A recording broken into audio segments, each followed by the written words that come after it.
ವಿದ್ಮಹೇ ವೈದ್ಯರಾಜಾಯ ಧೀಮಹಿ ತನ್ನೋ ಧನ್ವಂತರಿ ಪ್ರಚೋದಯಾತ್. ನಮಾಮಿ ಧನ್ವಂತರಿಂ ಆದಿದೇವಂ ಸುರಾಸುರೈರ್ವಂದಿತಪಾದಪದ್ಮಂ ಲೋಕೆ ಜರಾರುಗ್ಭಯಮೃತ್ಯುನಾಶಂ ದಾತಾರಮೀಶಂ ವಿವಿಧೌಷಧೀನಾಂ. ಇಂದಿನ ದಿನ ನಾವು ಪ್ರತಿನಿತ್ಯ ಉಪಯೋಗಿಸುವಂತಹ, ಪ್ರತಿನಿತ್ಯ ಕುಡಿಯುವಂತಹ ನೀರಿನ ಕೆಲವೊಂದು ಉಪಯೋಗಗಳನ್ನು ತಿಳಿದುಕೊಳ್ಳೋಣ. ನೀರು ಹೇಳುವಂಥದ್ದು ಮಾನವ ಕುಲದ ಅಸ್ತಿತ್ವಕ್ಕೆ ಅನಿವಾರ್ಯವಾಗಿರುವಂಥದ್ದು. ನೀರಿನಲ್ಲಿ ಅವ್ಯಕ್ತ ರೂಪದಲ್ಲಿ ಷಡ್ರಸಗಳಿದೆ. 6 ವಿಧದ ರಸಗಳು ನೀರಿನಲ್ಲಿದ್ದರೂ ಅವ್ಯಕ್ತ ರೂಪದಲ್ಲಿ ಇರ್ತದೆ.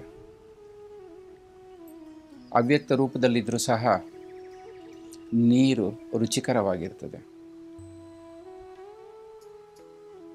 ನೀರನ್ನು ನಾವು ಪ್ರತಿನಿತ್ಯ ಉಪಯೋಗಿಸ್ತಾ ಇರ್ತೇವೆ.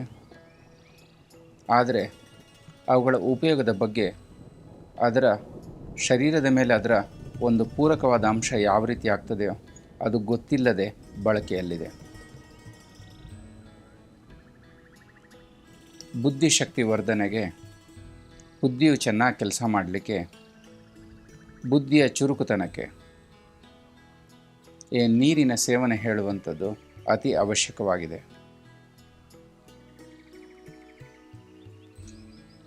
ಶರೀರದ ಆಂತರಿಕವಾದ ಶುಚಿತ್ವಕ್ಕೆ ನೀರು ಪರಮವಾಗಿದೆ. ಶರೀರದ ಶುಚಿತ್ವವನ್ನು ಕಾಪಾಡಲಿಕ್ಕೆ,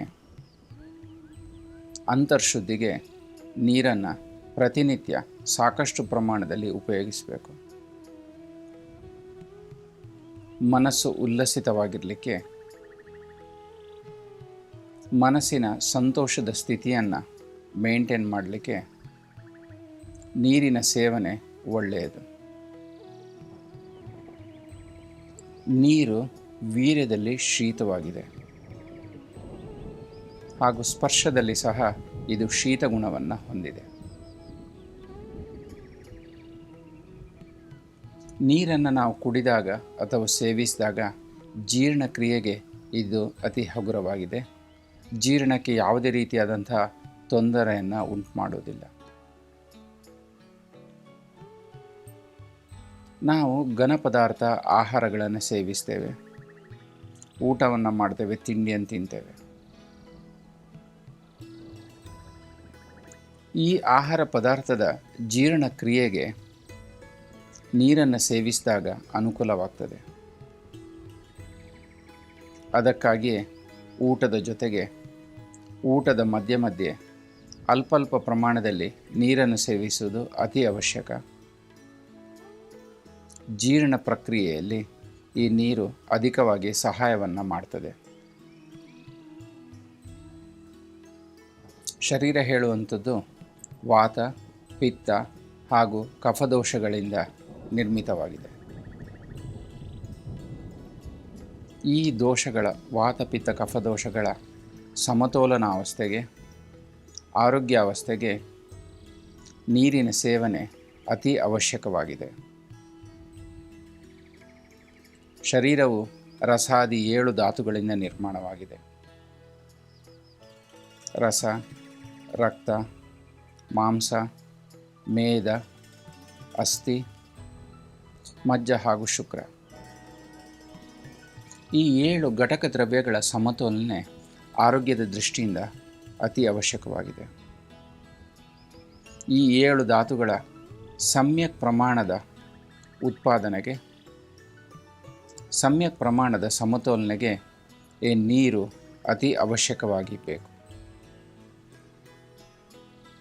ಎಷ್ಟೇ ಮುಂಜಾಗ್ರತೆ ವಹಿಸಿದರೂ ಆಹಾರ ಪದ್ಧತಿಯಲ್ಲಿ ಅಲ್ಪ ಸ್ವಲ್ಪ ವ್ಯತ್ಯಾಸಗಳಾಗ್ತಾ ಇರ್ತದೆ. ಅಗತ್ಯ ಪ್ರಮಾಣಕ್ಕಿಂತ ಜಾಸ್ತಿ ಸೇವಿಸುವಂತಹ ಸಂದರ್ಭಗಳಿರ್ಬೋದು. ಶರೀರಕ್ಕೆ ಒಗ್ಗದಂತಹ ಆಹಾರ ಪದಾರ್ಥಗಳನ್ನು ಸೇವಿಸಿರಬಹುದು. ಕೆಟ್ಟದಾಗಿರುವಂತಹ ಆಹಾರ ಪದಾರ್ಥಗಳು, ಹಳಸಿರುವ ಆಹಾರ ಪದಾರ್ಥಗಳನ್ನು ಸೇವಿಸುವಂಥ ಸಂದರ್ಭ ಸಹ ಇರ್ಬೋದು. ಇಂತಹ ಸಂದರ್ಭದಲ್ಲಿ ಈ ಆಹಾರ ಪದಾರ್ಥಗಳಿಂದ ಶರೀರಕ್ಕೆ ಯಾವುದೇ ರೀತಿಯಾದಂತಹ ತೊಂದರೆ ಉಂಟಾಗದಂತೆ ಇರಲಿಕ್ಕೆ ನೀರಿನ ಸೇವನೆಯು ಅತಿ ಅವಶ್ಯಕವಾಗಿರ್ತದೆ. ಇದರಿಂದ ಉಂಟಾಗಬಹುದಂತಹ ಯಾವುದೇ ದುಷ್ಪರಿಣಾಮಗಳನ್ನು ತಡೆಯುವಲ್ಲಿ ನೀರಿನ ಸೇವನೆಯು ಅತಿ ಮಹತ್ವದ ಪಾತ್ರವನ್ನು ವಹಿಸ್ತದೆ. ಹೀಗೆ ದಿನನಿತ್ಯದಲ್ಲಿ ನಾವು ಉಪಯೋಗಿಸುವ ನೀರು ವಿವಿಧ ರೀತಿಯಲ್ಲಿ ಶರೀರಕ್ಕೆ ಅವಶ್ಯಕವಾಗಿದೆ.